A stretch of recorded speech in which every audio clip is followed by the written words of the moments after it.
Hello all of you. आज के class में हम लोग कुछ क्वेश्चंस देखेंगे, ठीक है। आज जो क्वेश्चन हम लोग करेंगे इसका क्लास 10th में बिल्कुल डायरेक्ट यूज़ है ना, एक थ्योरम टाइप का ही है ये, इसका डायरेक्ट यूज़ क्वेश्चन में किया जाता है। ओके, तो आइए इस क्वेश्चन को आज देख लेते हैं, ठीक है।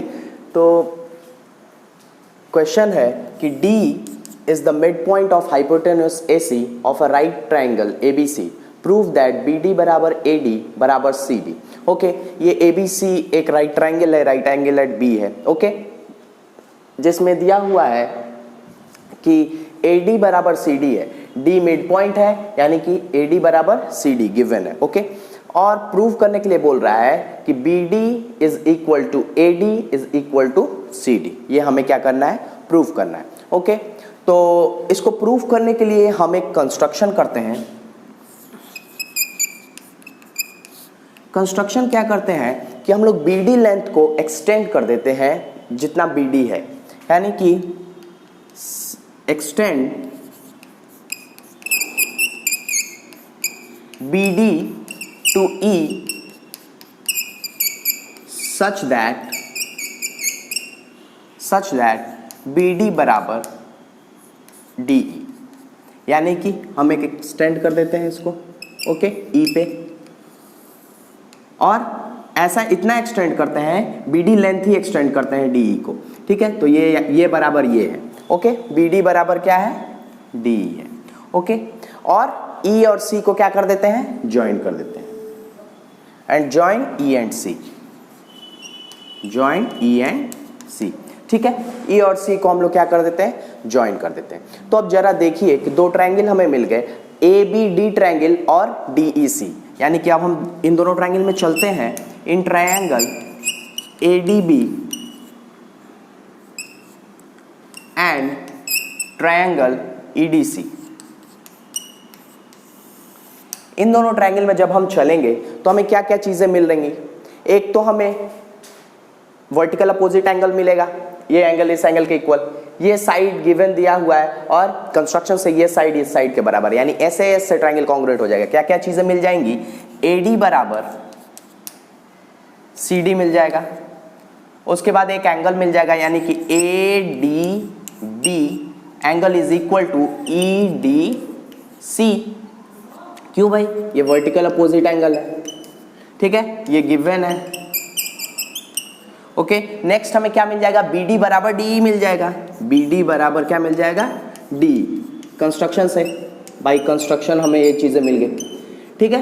तो अब देखिए ट्रायंगल कॉन्ग्रुएंट हो गया बाई SAS कॉन्ग्रुएंसी कंडीशन, यानी कि दोनों ट्रायंगल कॉन्ग्रुएंट बाई, मैं डायरेक्ट लिख दे रहा हूं, बाई SAS कॉन्ग्रुएंसी कंडीशन। तो SAS कॉन्ग्रुएंसी कंडीशन से ट्रायंगल कॉन्ग्रुएंट हो गया, यानी कि इस एंगल के सामने वाला साइड ये बराबर होगा इस एंगल के सामने वाले साइड इसके, है ना। यानी हमें क्या मिल गया, AB मिल गया किसके बराबर, EC के, ठीक है। नेक्स्ट एक और चीज क्या मिल गई हमें, ये साइड इस साइड के बराबर, यानी कि इस साइड के सामने वाला एंगल ये, इसका नाम मान लीजिए हम लोग 1 दे देते हैं और इसका नाम 2 दे देते हैं। तो इस साइड के सामने वाला एंगल ये बराबर होगा इस साइड के सामने वाला एंगल इसके, यानी कि एंगल 1 बराबर एंगल 2। ये सब कैसे हो गया, CPCT से, है ना, ये सारी चीजें CPCT से इक्वल हो गई। अच्छा, अब जब दोनों एंगल इक्वल हो गए, यानी ये देखिए तो ये 1 और 2 कैसे एंगल है, अल्टरनेट एंगल है, यानी अल्टरनेट एंगल इक्वल है, इसका मतलब कि लाइन कैसा है, AB और EC लाइन कैसा है, पैरेलल लाइन है, ओके। यानी कि हमें क्या मिल गया, AB is parallel to EC, ये चीज मिल गया। इतनी बात समझ में आ गई, ओके। अच्छा, अब हम लोग जरा देखें कि जब AB जो पैरेलल है EC के, तो BC भी एक ट्रांसवर्सल ही है इसके लिए।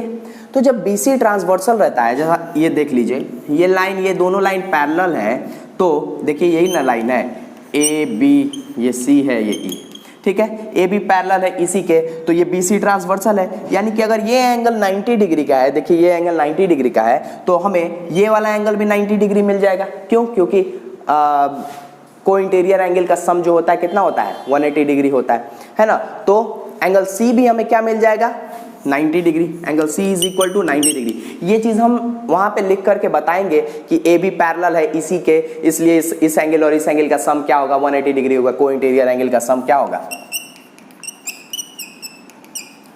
का सम कितना होता है, 180 डिग्री होता है, इसलिए वो भी क्या होगा, 90 डिग्री होगा। ओके, इतनी बात समझ में आ गया। अच्छा, अब इन दोनों ट्रायंगल में हम लोग चलते हैं, एबीसी ट्रायंगल और बीईसी ट्रायंगल में। ओके, तो एबीसी और बीईसी ट्रायंगल में चलते हैं, इसको रब करते हैं।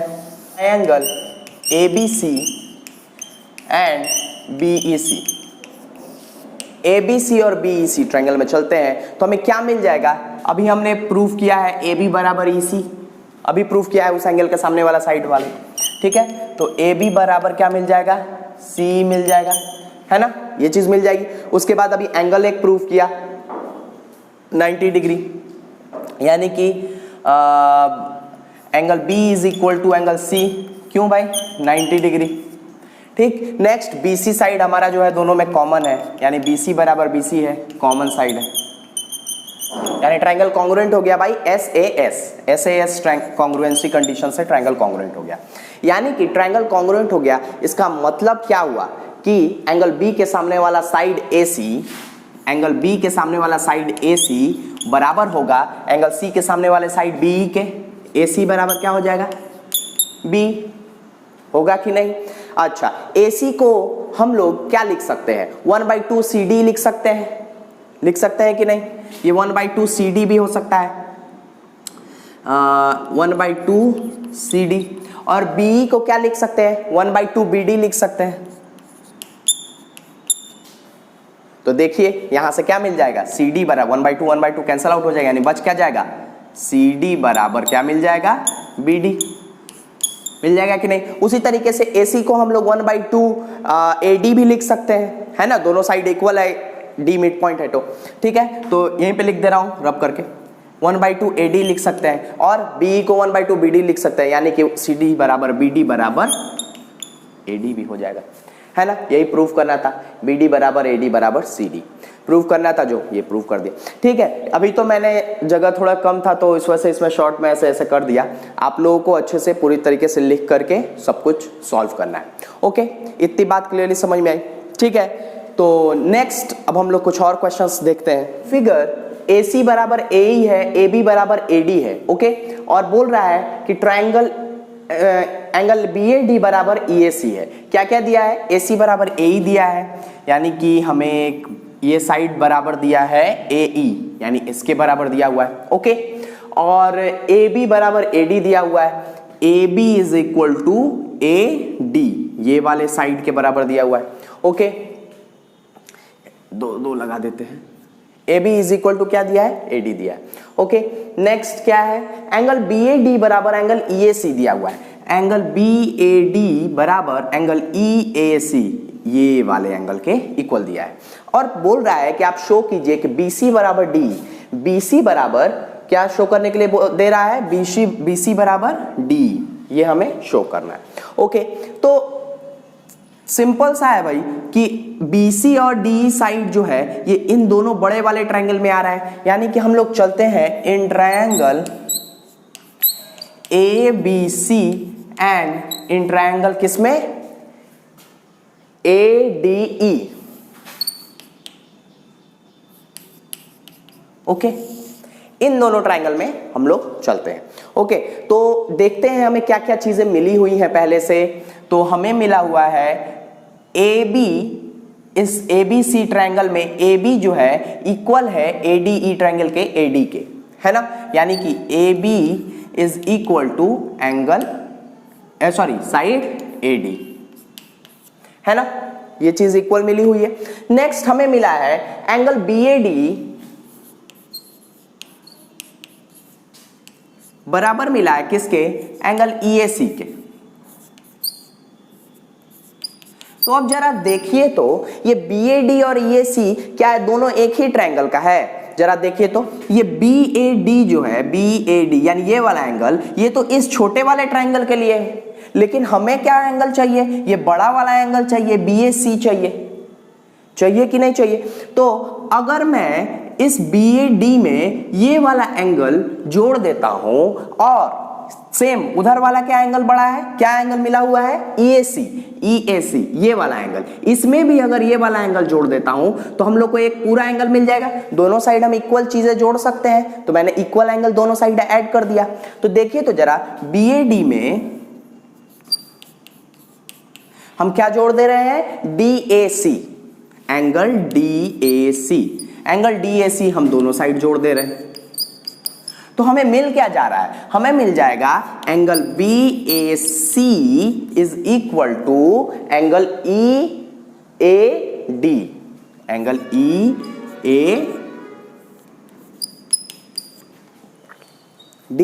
बात क्लियरली समझ में आया? ओके, नेक्स्ट अब हमें क्या एक और चीज दी हुई है, AE बराबर दिया हुआ है AC के, AE बराबर क्या दिया हुआ है, AC के। तो अब जरा देखिए तो इस बड़े वाले ट्रायंगल में और इस ट्रायंगल में ये साइड जो है इस साइड के बराबर हो गया, ये पूरा एंगल जो है इस पूरे एंगल के बराबर हो गया, और ये साइड जो है इस साइड के बराबर हो गया। यानी देखिए तो ट्रायंगल कॉन्ग्रुएंट हो गया भाई, SAS। बात क्लियरली समझ में आ गया आप लोग के? ओके, तो ऐसे ट्रायंगल क्या हो गया, कॉन्ग्रुएंट हो गया। Therefore triangle ABC is congruent to triangle ADE by SAS। तो अब जरा देखिए इस एंगल के सामने वाला साइड BC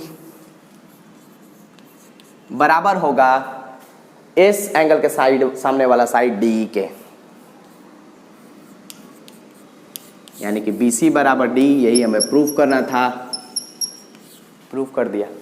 बात क्लियरली समझ में आया? तो इसी तरीके से हम क्वेश्चंस को सॉल्व करेंगे। कभी कभी देखिए जैसे इसमें क्या दिया था कि इसमें दो ट्रायंगल के बीच वाला एक एंगल दे दिया था और हमें एंगल को जोड़ करके उसमें हमें कॉमन पार्ट दिखा करके बनाना था उसमें कॉन्ग्रुएंट। ठीक है, कभी कभी साइड को कॉमन दे देगा, या तो घटाना होगा उसमें से कुछ, इस दोनों साइड में सेम चीज माइनस करनी होगी या सेम चीज ऐड करना होगा।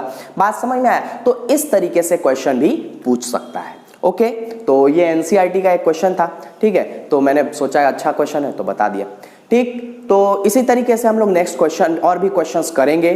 ठीक है, नेक्स्ट क्लास में हम लोग इनइक्वलिटी पढ़ेंगे। इनइक्वलिटी में 3 थ्योरम है जो कि मैं प्रूफ कराऊंगा। ओके, तो आज के लिए इतना ही। Thank you all of you for watching this video.